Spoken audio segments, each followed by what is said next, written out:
Boker Tov, Chok d'Israël, Shoftim. Nous sommes mardi. Mishnah Sota, 6e Pérec. Alors, Mishnah Aleph. Mishekina Leishto Venistera. Afilu Shama Meof a Poreach. Yotse Veiten Ketuva. Livré Rabbi Eliezer. Rabbi Yoshua Omer. Ad Sheis'u Veitenu Ba Mozrot Balevana. Donc, celui qui suspecte sa femme et lui interdit de s'isoler avec tel homme. Et ensuite, elle s'est quand même isolée avec l'amant présumé, malgré donc sa mise en garde. Donc elle lui est interdite. Et même si il l'a su par rumeur, comme on dit, par une volatile, par un oiseau, ou, on va dire, il doit donc maintenant, s'il ne veut pas, donc il y a un safek, s'il ne veut pas la soumettre donc à l'épreuve des eaux amères, il doit la répudier. Et il doit quand même lui verser sa ketouba. Pour Abishua, donc quand ils se sont isolés, quand elle s'est isolée avec son amant, ça doit être attesté par 2 témoins. Alors, donc elle sera interdite donc à son mari dès que son inconduite fait jaser les commères, c'est-à-dire les femmes qui filent le lin à la lumière de la lune.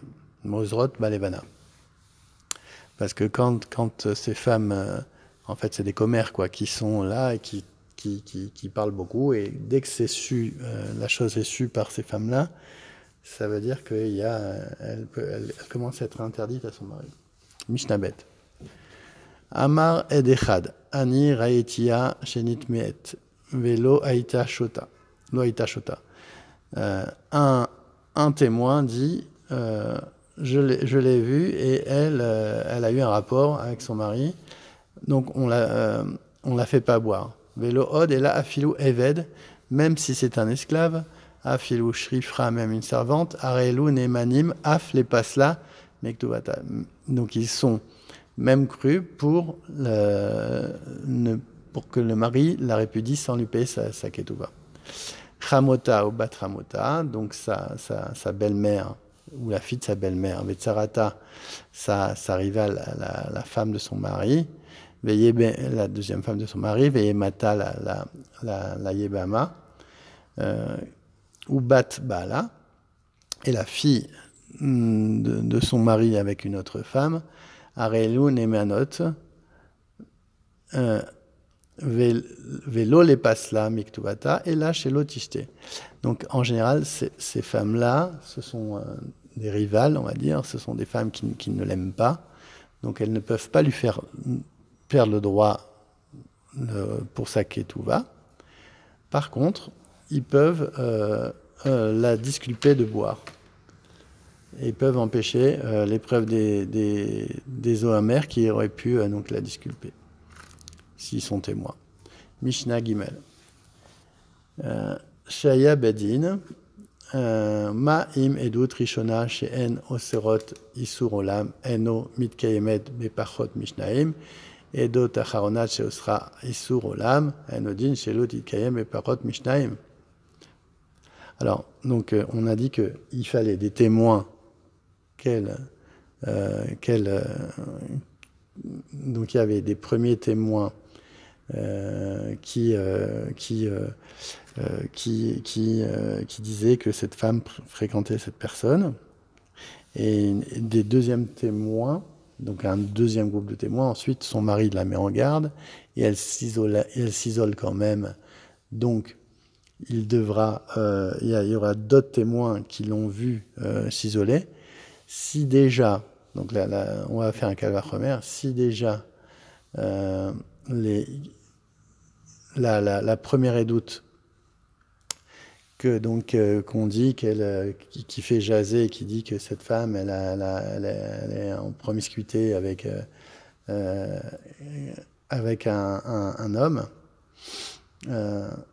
et que c'est pas, ça la rend pas interdite complètement, et qu'un seul témoin suffit, celle Mikaemed, mais il faut pardon, deux témoins. La Edout, donc le témoignage qu'elle s'est isolée, qu'elle a eu un rapport avec un homme, Kol Sheken, qu'il faut aussi deux témoins, puisque c'est beaucoup plus grave. Là elle sera interdite à lui et Issour Olam à jamais.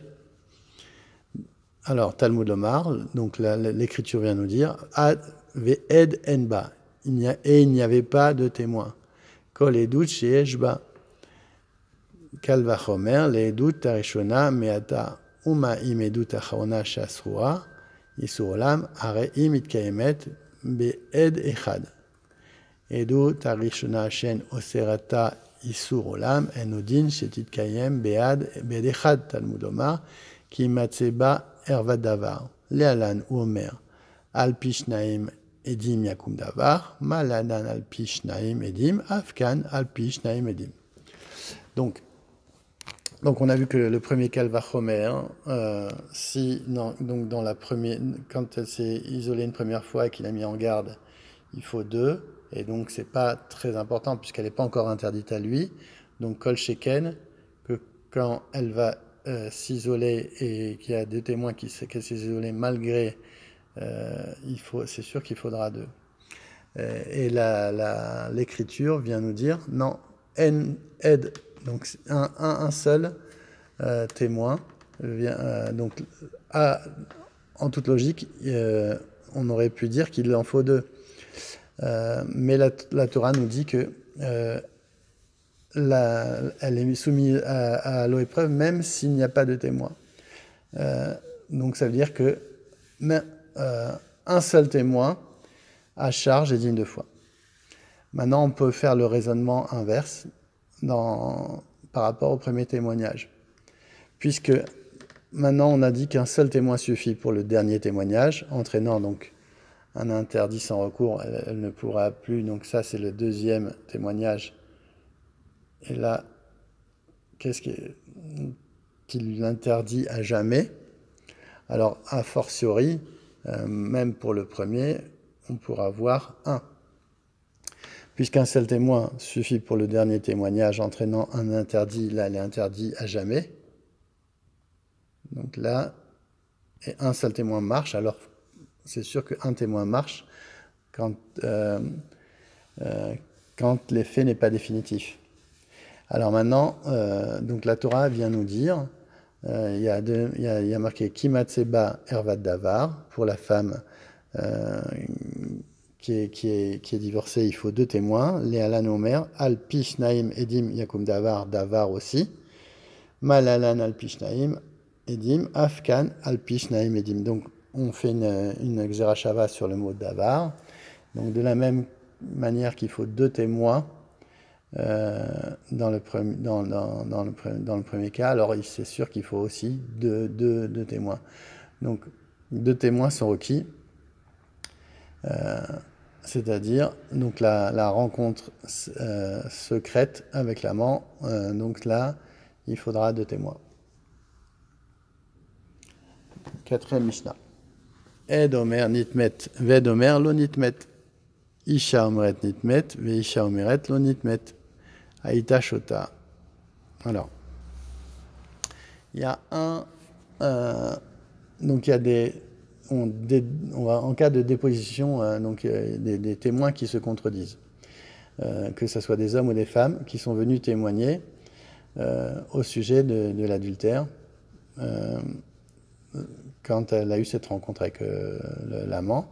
Elle est soumise donc à l'épreuve des eaux amères. Donc quand il y a une contradiction, c'est-à-dire qu'on est en safek. Donc même quand il y a un seul témoin à charge, il est contredit par deux autres qui lui déclarent « Nous étions avec toi lorsque tu arrivais sur les lieux, et elle n'a pas fauté en notre présence. » Donc là, donc dans ce cas où deux témoins à charge sont contredits par un troisième, donc là, elle est exemptée des eaux amères. Normalement, donc quand des témoins se contredisent, leur témoignage s'annule, quel que soit leur nombre. Par les deux règles qu'on vient de dire, la Mishnah vient nous enseigner que dans le cas où les personnes venues déposer au tribunal ne sont pas admises à témoigner dans une autre affaire, donc ils ne sont pas saouls, on suit toujours la majorité pour soumettre l'accusé à l'épreuve des eaux amères ou pour l'en dispenser.